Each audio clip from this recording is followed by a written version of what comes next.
7-year-old Emma Walsh had been blind since birth. Yet, in the quiet farming town of Cedar Falls, Montana, she moved through life with a grace and certainty that often left others in awe. Where most children relied on sight, Emma relied on sound, scent, texture, and a kind of emotional perception that felt deeper than logic. Her parents, Sarah and Michael, had long stopped viewing Emma's blindness as a setback. It was simply another way of witnessing the wonder of life. But Cedar Falls had fallen under a dark cloud. A massive Brahma bull named Diablo had broken free from the Morrison Ranch 3 months earlier, and ever since, he had left fear and destruction in his wake. Towering nearly 7 feet and weighing over 2,800 pounds, Diablo had turned into a symbol of uncontainable fury, damaging homes, injuring animals, and sending 2 men to the hospital. His rage seemed endless, and he charged anything that moved, with a fury so intense that even lifelong ranchers stayed far away. "That bull's got the devil in him," said Sheriff Tom Bradley during a tense meeting at the Cedar Falls Community Center. "We've tried darts, wranglers, even called in experts from Billings. Nothing's worked. Each time we try, he only gets angrier." A nervous hush settled over the room as neighbors shared harrowing tales of near misses and close calls. Kids couldn't play outside anymore. Farmers worked under the weight of dread. The entire town felt trapped in its own land.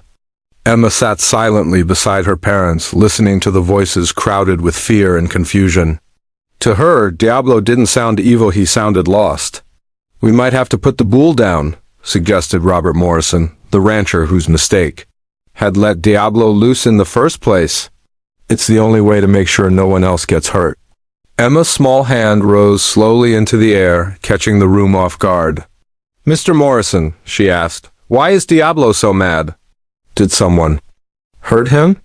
A wave of awkward silence followed. No one knew how to tell a little girl that some animals couldn't be fixed or understood. But Emma had tapped into something no one else had. What if the bull wasn't cruel, just wounded?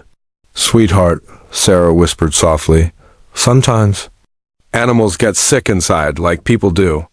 Diablo is dangerous, and we need to stay away." But Emma, ever tuned into feelings others missed, could sense something buried beneath the panic. The talk of Diablo didn't just carry fear, it carried pain. A kind of aching loneliness that reminded her of how it felt when the other kids acted like her blindness made her less than them. "Mama," Emma said gently as they drove home, "I don't think Diablo is mean. I think he's scared and lonely. Like when Tommy Peterson told me blind girls don't get real friends?"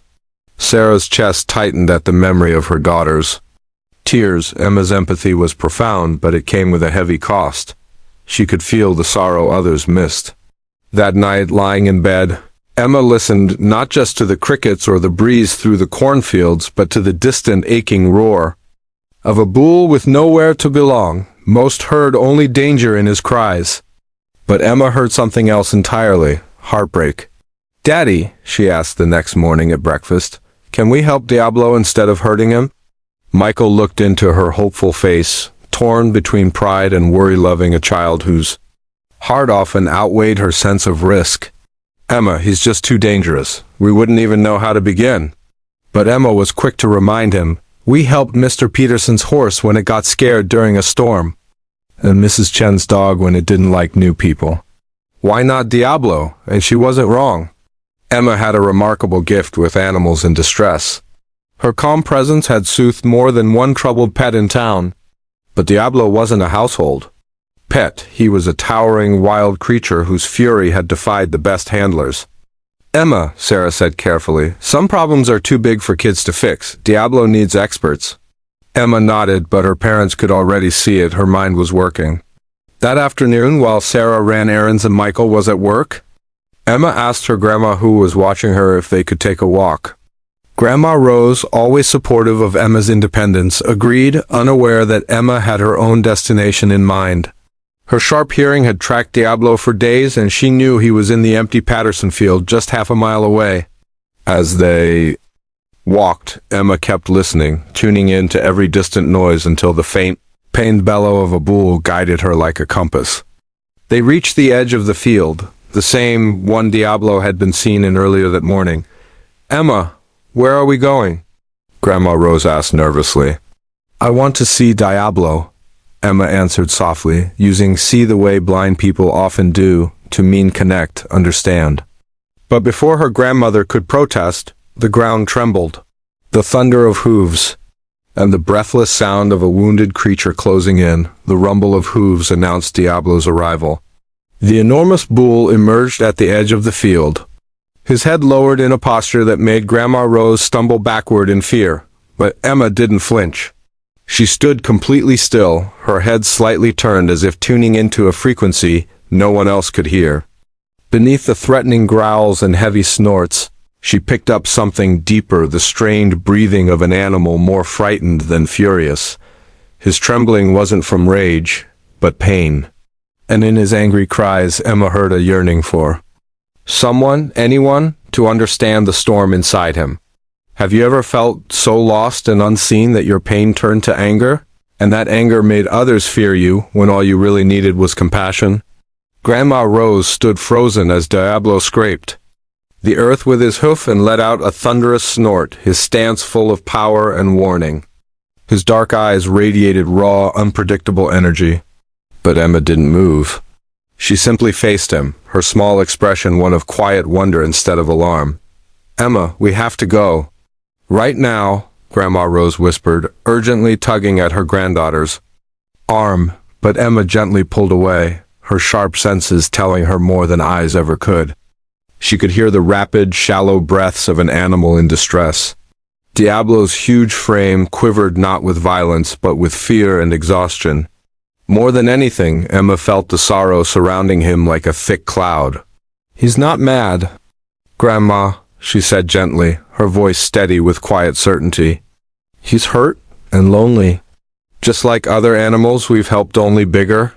Emma took a slow step toward the old wooden fence that separated her from the massive bull. Her hands reached forward, guiding her path as her ears caught every shift in Diablo's movement.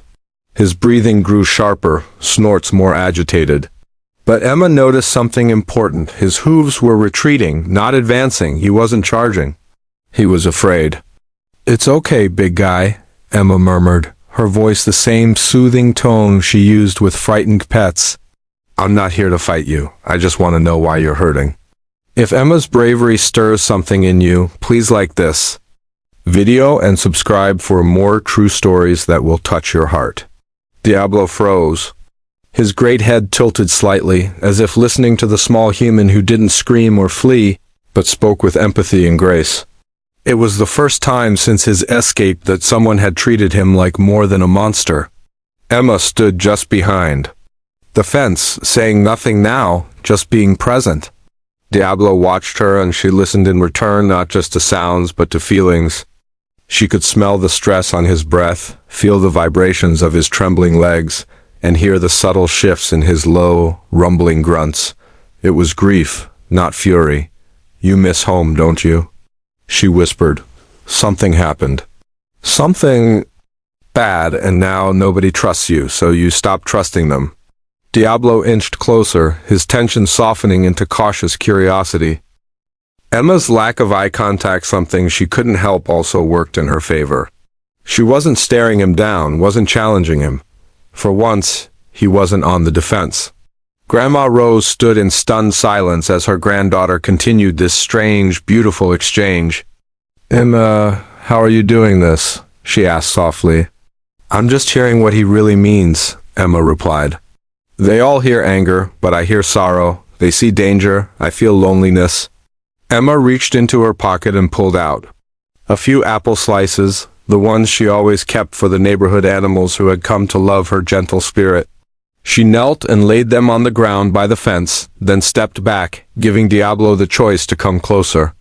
I brought you something, she said softly. I figured you haven't had anything kind in a long time. Diablo sniffed the air cautiously. Suspicion lingered, but so did curiosity. Slowly, cautiously, he approached the offering with surprising gentleness. The great bull picked up the apple slices, his lips moving with delicacy that contradicted his brutal reputation. As he ate, Emma talked to him not about fear or danger, but about the hills and the sky, the seasons that painted Montana with color, the quiet life he could have if only he let someone in. And for the first time in months, Diablo stood still and listened, might finally allow people to help him heal. Her voice carried no judgment, no pressure, just the kind of quiet acceptance Diablo hadn't felt in a long time. "You want to know what I think happened?" Emma said gently, watching as Diablo finished the apple slices and looked at her as if truly listening. "I think someone hurt you so badly that you decided it was safer to stay angry than admit. You were broken, but anger's just sadness that doesn't know where to go." Diablo let out a deep, low sound, not the thunderous bellows of before, but something softer, almost thoughtful. Emma's face lit up. She recognized that noise. It was the same sound horses made when they were finally at peace.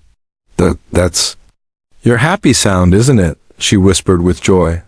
"See? I knew you remembered how to feel safe." From behind her, Grandma Rose stood rooted in awe.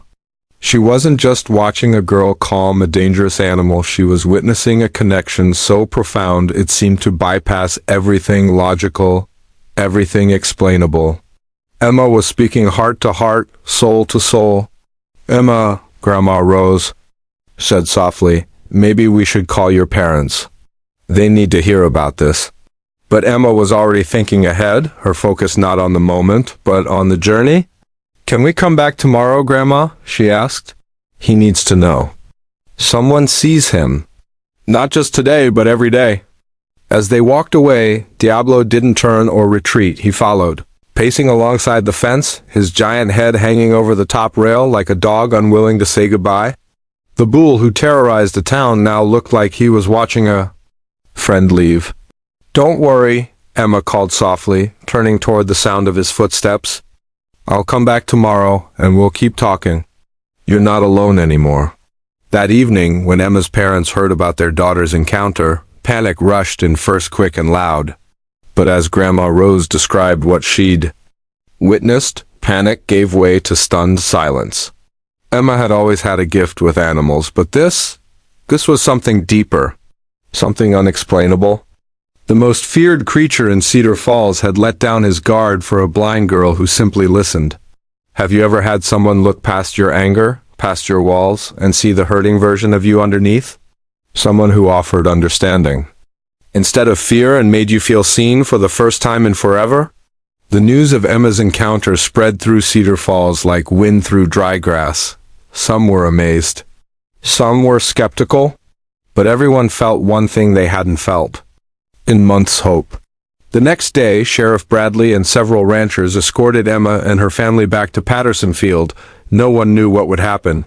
Some feared a miracle. Others feared a tragedy.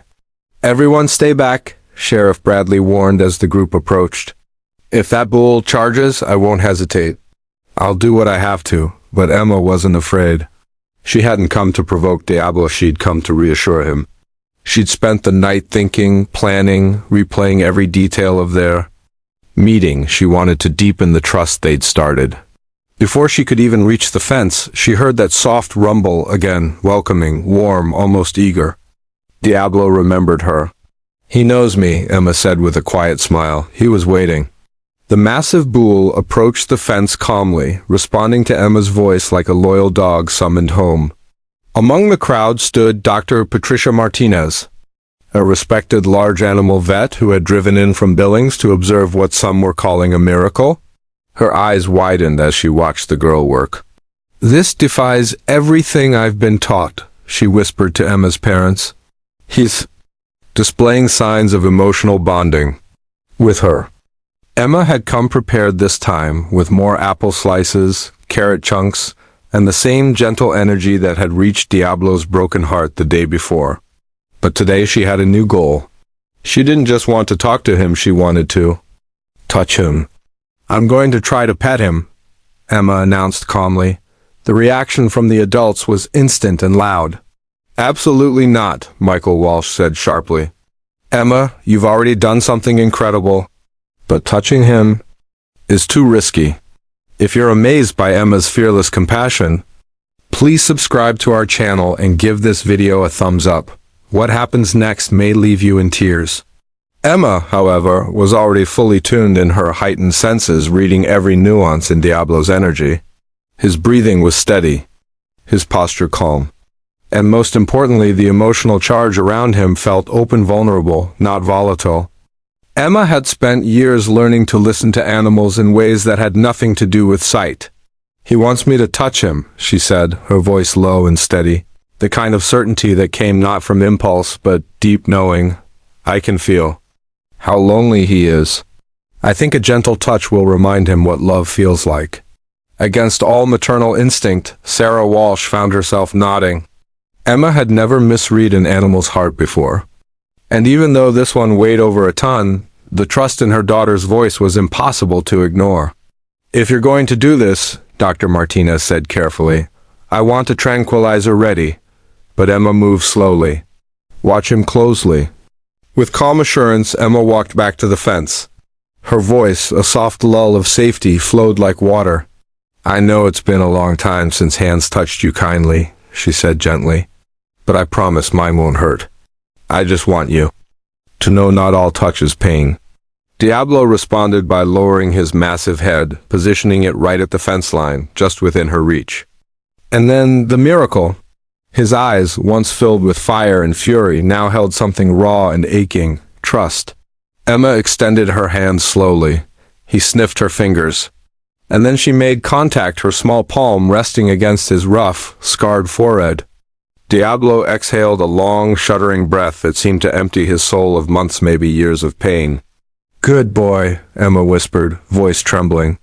"You've been carrying all that hurt by yourself, haven't you?"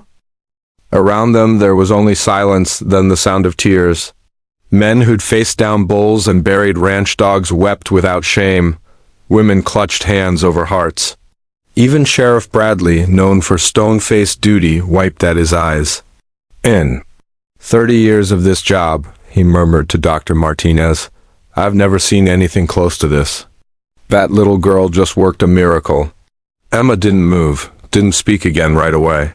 She simply kept her hand on Diablo's head, her presence saying everything her words hadn't.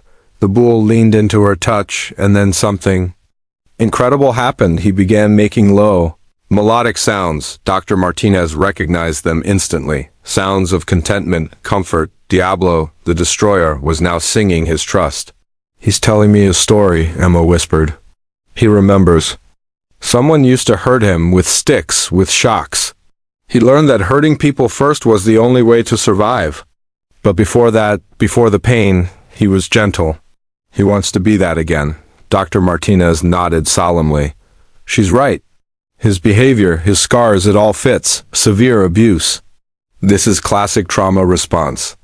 What Emma's describing lines up with everything I know about aggression from early pain." Then Emma began to hum a lullaby, the same one her mother had sung to her as a baby. Notes of warmth and belonging wrapped around the moment like a blanket. Diablo's transformation was instant. The bull who once charged fences and broke bones now swayed gently in rhythm with Emma's song. "Dear God," whispered Robert Morrison, the rancher who'd started it all with his careless mistakes. "I tried to break him, but what he needed was to be seen and forgiven." Verse after verse, Emma's melody melted layer after layer of rage. By the end, Diablo stood in complete serenity, his massive body soft, his head still bowed beneath Emma's hand. "Emma," Dr. Martinez said through tears, "you've just demonstrated trauma therapy better than any clinic I've ever seen. This bull isn't just calm, he's healing." People started leaving, stunned and forever changed. But Emma stayed a moment longer. She placed her hand firmly on Diablo's brow and made a promise. "I'll be back every day. You don't have to guard your heart with anger anymore. You're safe now. We'll take care of you." Do you believe that some people are born with gifts that allow them to see beyond the surface to the broken, buried parts that others miss? And that maybe, just maybe, the deepest wounds aren't healed by force, but by understanding. How far could a single act of trust reach? Just 3 months after Emma's first meeting with Diablo, the change in both the bull and the small town of Cedar Falls had drawn nationwide attention. Major news outlets arrived in Montana to cover what leading psychologists and animal experts recalling one of the most extraordinary cases of cross-species healing ever recorded. Emma still visited Diablo every day, and what had begun as an unlikely friendship had become something far deeper. The once unapproachable bull now stood as a calming presence for other frightened or aggressive animals brought to Cedar Falls from across the region. His own recovery gave him a rare ability to comfort those still trapped in fear. Emma and Diablo have reshaped how we understand trauma in animals, said Dr. James Morrison of the University of Montana, who had been observing their bond. What this 7-year-old child has discovered intuitively is something professionals are now being taught around the world. The approach, now referred to globally as the Emma method, centered on connection rather than control, presence instead of pressure, and empathy over enforcement. It was based on one powerful belief: animals, like people, need to feel deeply, loved and accepted in order to truly heal. Diablo was officially moved to a sanctuary built just beside the Walsh family's land, a peaceful space where Emma could continue her work and where the bull could live safely, fully, and freely, funded entirely by donations from inspired supporters around the globe. The sanctuary quickly became a blueprint for trauma recovery in livestock. Diablo showed me that being different isn't something to hide, Emma said during an interview at the sanctuary. I'm blind, and he was angry, but those things became our strengths when we stopped seeing them as flaws. Her honesty resonated far beyond Montana. Letters poured in from families with children who had disabilities, letters filled with gratitude and hope. Emma's quiet courage had sparked a national dialogue about how we treat people and animals who don't fit the mold. The fear that had once hovered over Cedar Falls was slowly replaced with pride. Local schools adopted new lesson plans focused on empathy, using Emma's journey as a guide. She taught us something many adults forget, said Mayor Patricia Chun at a community celebration. That courage isn't the absence of fear, it's the decision to act out of love even when you're afraid. That celebration marked a turning point. It brought together people from every corner of the town, people who had once feared Diablo, and who now cheered for Emma. Sheriff Bradley, who had once ordered the bull be put down, now volunteered at the sanctuary. Robert Morrison sold his ranch and used the proceeds to fund animal welfare initiatives. Dr. Martinez published Emma's methods in top veterinary journals. And from far and wide, professionals traveled to Cedar Falls to learn what a little girl had taught a giant bull. But the most powerful impact came from the town's youngest citizens. Children who had once recoiled from Emma's white cane now walked beside her with pride. Before I knew Emma, said 10-year-old Jason Wheeler, I thought people who were different were scary. But she showed me that different people can have the biggest hearts. Emma's daily sessions with Diablo had evolved into a ritual of connection, stories, dreams, and laughter exchanged for rumbles, nuzzles, and gentle understanding. Good morning, beautiful boy, she'd call each day as Diablo trotted to meet her, his deep, joyful sound echoing across the sanctuary. Are you ready to help more scared animals today? He always was. Inspired by their success, similar programs sprang up across the country. People traveled from around the world to see for themselves the powerful partnership between a blind girl and a bull once marked as too dangerous to save. People ask if I ever get scared working with Diablo, Emma told a group during a sanctuary tour, but fear usually comes from not knowing someone. When you take the time to really know them, there's no reason to be afraid. Her story appeared in books, documentaries, and academic studies. But Emma never stopped showing up for each wounded animal with the same patience and care that had turned Diablo from feared monster into trusted healer. As her 8th birthday neared, Emma had already begun teaching other children, passing on not just techniques but a way of seeing, a way of feeling, a way of healing that went beyond words. Diablo is my best friend, she said one afternoon, gently stroking his forehead. He taught me that love is stronger than fear, and that everyone deserves a second chance to be who they really are. A nearby camera caught the moment, raw, real, unforgettable. It would become the final scene in a documentary that touched millions. But for Emma, it was just another day spent with her friend. As the sun began to dip behind the distant Montana hills, girl and Boole stood together in a quiet that needed no explanation. Around them the world watched. And in that silence something sacred settled over the land, proof that even the deepest pain can give way to peace. If someone is willing to see beyond the surface, do you believe the strongest heroes are sometimes the ones we overlook?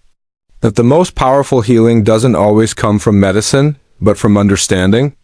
Emma and Diablo didn't just change each other. They changed the hearts of an entire town and maybe even the world. And as the light faded across the field, it was clear, when you choose to see with your heart, nothing is impossible.